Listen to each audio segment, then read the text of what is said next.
Maraming nag-abang sa pagsalubong ng Chinese New Year sa Binondo, Maynila kung saan ibinida ang drone show at fireworks display.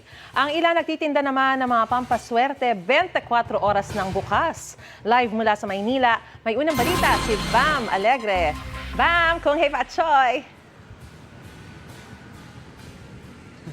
Maris, happy Chinese New Year. Naging makulay nga at high-tech yung pagsalubong ng lungsod ng Maynila dito sa Chinese New Year.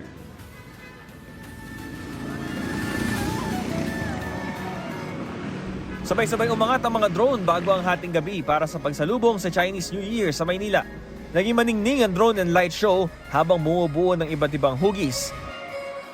Gaya ng mala billboard na logo ng lungsod ng Maynila at ang Year of the Horse ngayon 2026.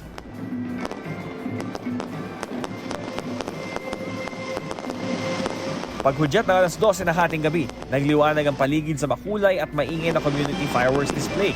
Tanaw na tanaw ang mga pailaw mula sa mga tulay ng Ilog Pasig sa Chinatown. Sobrang ganda po. Sobrang ngayon lang kasi ako nakapunta dyan. Kaya sobrang ganda ng mga fireworks nila na paputok. Sobrang saya, sobrang saya. Inabangan po talaga namin. After work, dumiretso na po kami. Taon ng tradisyon ng mag-asawang sina Paolo at Aya Ong na salubungin ng Chinese New Year sa Binondo.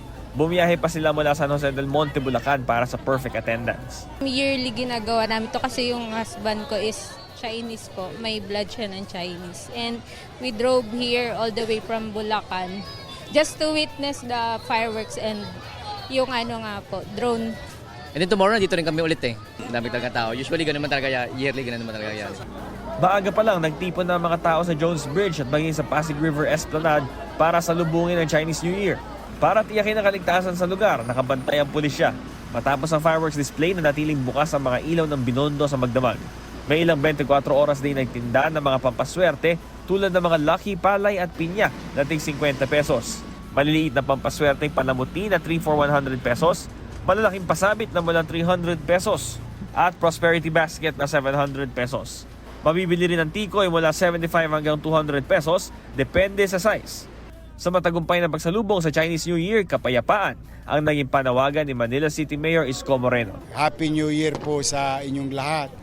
Ang wish ko, kanina nasabi ko na, I hope we'll find the peace. We must seek peace because peace will create peace of mind and progress and opportunity to a person, to a family, to a community, to a city, and to the country, and to our neighboring countries.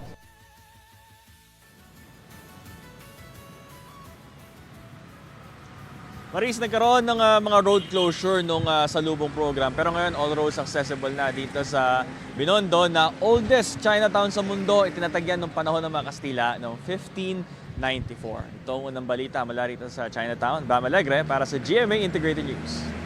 Gusto mo bang mauna sa mga balita? Mag-subscribe na sa GMA Integrated News sa YouTube at tumutok sa unang balita.